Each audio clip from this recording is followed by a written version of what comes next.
अस्सलाम वालेकुम गाइस, कैसे हैं आप सब। ये वीडियो स्पेशली मेरे स्टूडेंट्स के लिए है। ये क्लास 10th का जो चैप्टर है कंट्रोल एंड कोऑर्डिनेशन, उसका एक पार्ट है जिसमें हम लोग पढ़ेंगे प्लांट मूवमेंट के बारे में कि प्लांट्स आखिर मूव कैसे करता है। ओके, तो आप लोग इस वीडियो को पूरा देखिएगा ताकि बहुत ही अच्छा हो और बहुत ही फ़ायदा हो आप लोगों के लिए। तो और मेरे चैनल को लाइक कीजिएगा, सब्सक्राइब कीजिएगा, शेयर कीजिएगा ताकि मैं आगे बढ़ सकूं और मोटिवेट हो सकूं ज़्यादा से ज़्यादा वीडियो बनाने के लिए। मैं कोशिश करूँगी कि इस टॉपिक को कम 10 मिनट के अंदर में ख़त्म कर दूँ, डील कर लूँ और आप लोगों को पूरी अच्छी तरीके से समझ में आ जाए। तो आइए हम लोग देखते हैं प्लांट मूवमेंट।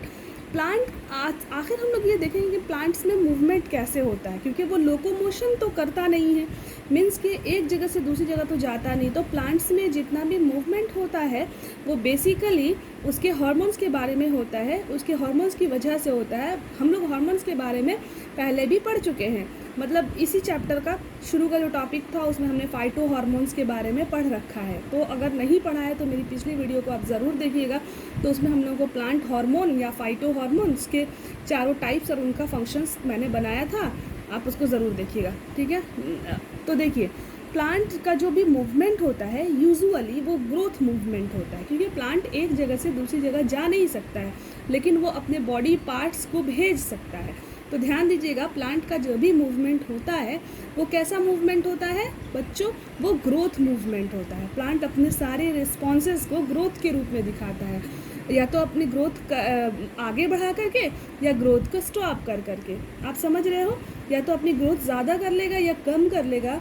इस तरीके से प्लांट अपने मूवमेंट को शो करता है। ओके, तो प्लांट का जो मूवमेंट है, देखिए प्लांट्स का जो मूवमेंट है, जो कि अभी मैं बता रही थी कि प्लांट का मूवमेंट जो है उसके किसी भी एक रीजन में अनइक्वल ग्रोथ की वजह से होता है। जैसे कि अगर किसी पार्ट को बेंड करना है तो उसके जिस पार्ट को बेंड करना है या झुकाना है उसके एक साइड में ऑक्सीजन हार्मोन जो है वो कम निकलने लगेगा, दूसरे साइड में ज़्यादा निकलने लगेगा। तो जिधर ज़्यादा निकलेगा वहाँ पे सेल डिफ्रेंशिएशन ज़्यादा हो जाएगा और वो पार्ट अपने आप ही झुक जाएगा। आप समझ सकते हो मैं क्या कह रही हूँ। ओके, अगर हम देखेंगे the plant movement made in response to external stimuli fall into two main categories. मतलब कि प्लांट का जो मूवमेंट है वो दो तरह से होता है। पहला जो टाइप है उसका वो है ट्रॉपिक मूवमेंट, या हम उसको ट्रॉपिज्म कहते हैं। इसको हम क्या कहते हैं, ट्रॉपिक मूवमेंट या ट्रॉपिज्म कहते हैं। और दूसरा वाला जो होता है उसको हम नेस्टिक मूवमेंट और नेस्टीज कहते हैं। ट्रॉपिक मूवमेंट और ट्रॉपिज्म, नेस्टिक मूवमेंट और नेस्टीज।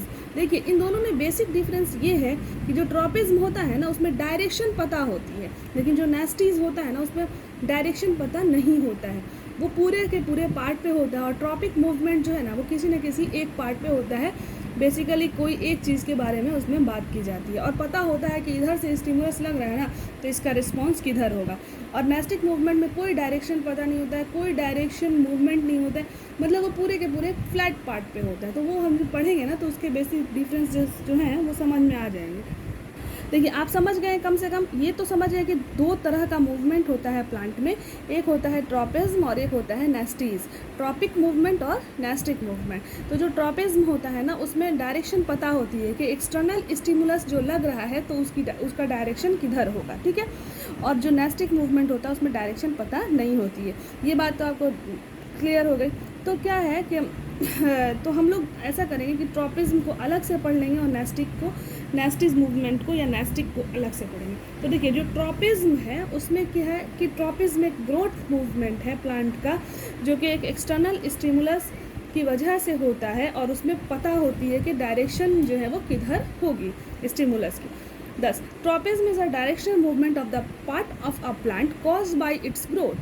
The growth of a plant part in response to stimulus can be toward the stimulus, in the direction of stimulus, or away from the stimulus, यानी कि against direction of the stimulus, due to which we can have a positive tropism or negative tropism respectively. So, एक minute सुनिए, मैं क्या कह रही हूँ कि देखिए अभी मैंने कहा था कि ट्रॉपिज्म और ट्रॉपिक मूवमेंट में ये पता होता है कि एक्सटर्नल स्टिमुलस लग रहा है, मतलब कोई भी एनर्जी अगर काम कर रही है, चाहे वो लाइट एनर्जी हो या ग्रेविटेशन की हो या केमिकल की हो या वाटर की हो या टच की हो, यही 5 चीज़ों को हमको पढ़ना है, light, gravity, chemical, water and touch.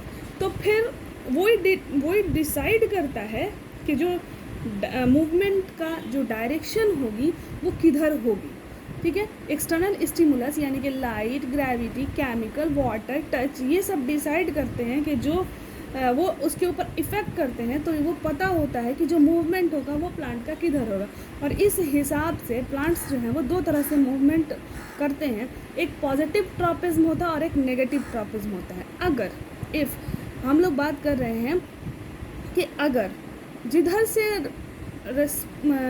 Stimulus आ रहा है, अगर रिस्पॉन्स उधर ही की तरफ जाता है, ओके, जिधर से स्टिमुलस आ रहा है अगर रिस्पॉन्स उधर ही की तरफ जाता है, तो मतलब ये है कि ये पॉजिटिव ट्रॉपिज्म है, वो पॉजिटिव रिस्पॉन्स दे रहा है, आप समझ रहे हो।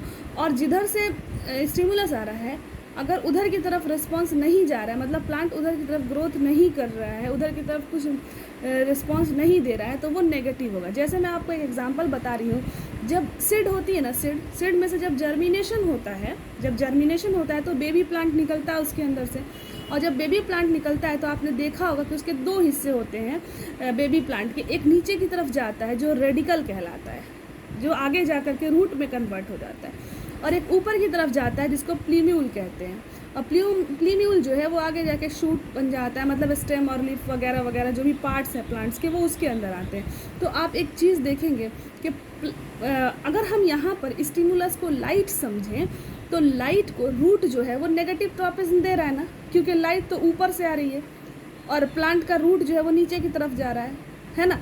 और जो प्लीम्यूल है, समझ रहे हैं आप, प्लीम्यूल जो है वो लाइट को पॉजिटिव ट्रॉपिज्म दे रहा है ना, क्योंकि वो लाइट के टुवर्ड जा रहा है। आप समझ रहे क्या कह रही हूँ मैं, कि जो प्लीम्यूल है वो लाइट को, अगर हम लाइट को रख रहे हैं यहाँ पर स्टिमुलस, तो लाइट को पॉजिटिव ट्रॉपिज्म दे रहा है, ठीक है, क्योंकि वो उसकी तरफ जा रहा है। एंड रेडिकल जो है वो लाइट को नेगेटिव ट्रॉपिज्म दे रहा है, क्योंकि वो उसके जस्ट अपोजिट जा रहा है, नीचे की तरफ जा रहा है।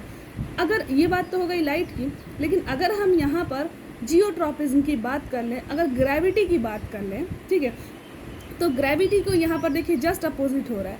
ग्रेविटी अगर स्टिमुलस है तो जो रेडिकल है, रेडिकल उसको रेडिकल उसको पॉजिटिव ट्रॉपिज्म दे रहा है एंड प्लीम्यूल उसको नेगेटिव ट्रॉपिज्म दे रहा है। आप समझ रहे हैं ना, ग्रेविटी नीचे की तरफ खींचती है तो रेडिकल देखिए आप नीचे की तरफ जा रहा है तो वो उसको पॉजिटिव दे रहा है, और प्लीम्यूल उसके रहने के बावजूद भी ऊपर की तरफ जा रहा है, तो हम लोग कह सकते हैं कि प्लीम्यूल जो है वो ग्रेविटी को नेगेटिव ट्रॉपिज्म देता है, और प्लीम्यूल जो है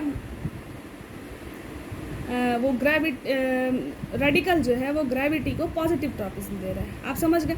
तो यही कहने का मतलब था कि ट्रॉपिज्म जो है वो दो तरह से इफेक्ट हो सकता है, एक नेगेटिव और दूसरा पॉजिटिव, ठीक है। ट्रॉपिज्म और ट्रॉपिक मूवमेंट जो होता है वो दो तरह से काम कर सकता है, एक नेगेटिव और एक पॉजिटिव।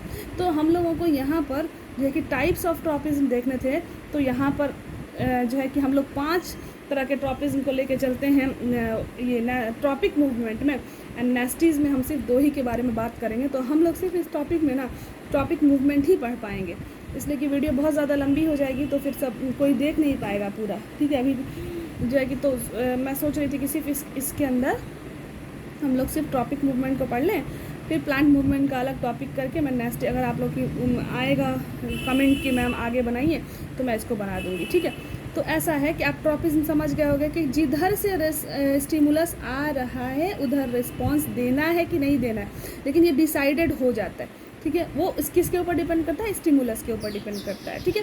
ठीक है, टाइप्स ऑफ ट्रॉपिज्म जो है उसमें हम लोगों को देखना है कि 5 टाइप्स हम लोग लेते हैं, तो मतलब उसमें फोटोट्रॉपिज्म आता है, जियोट्रॉपिज्म आता है, केमोट्रॉपिज्म आता है, हाइड्रोट्रॉपिज्म आता है एंड थिग्मोट्रॉपिज्म आता है, ठीक है।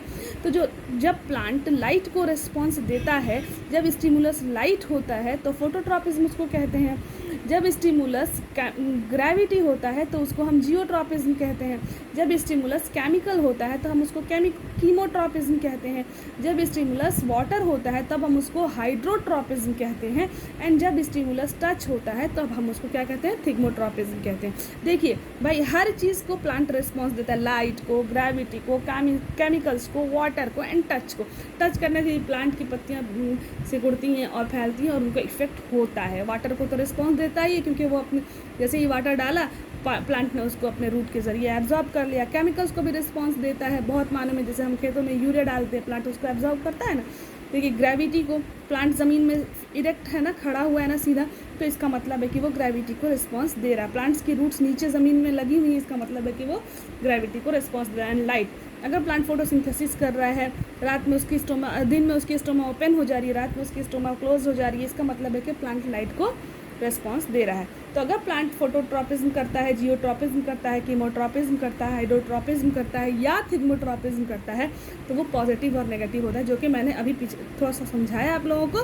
तो इसको और अच्छे तरीके से समझने की कोशिश कीजिए। 2-3 बार अगर वीडियो को अगर आप देख लीजिएगा अच्छे तरीके से, या इसको डाउनलोड करके रख लीजिएगा, तो आपको बहुत अच्छे तरीके से समझ में आ जाएगा। ओके, तो मैंने सोचा कि एक छोटी सी वीडियो बना लूँ ताकि आप लोग को टॉपिक मूवमेंट तो एटलीस्ट समझ में आ जाएगा। ठीक है गाइस, तो फिर अगली वीडियो अगर आप लोग कमेंट करते हैं कि मैम हमको अगली वीडियो चाहिए, तो फिर मैं आप लोगों के लिए बनाऊंगी। ठीक है, अल्लाह हाफिज़। तब तक के लिए अपना ख्याल रखिएगा और पढ़ाई पे ध्यान दीजिए, बहुत अच्छे तरीके से पढ़ाई कीजिए।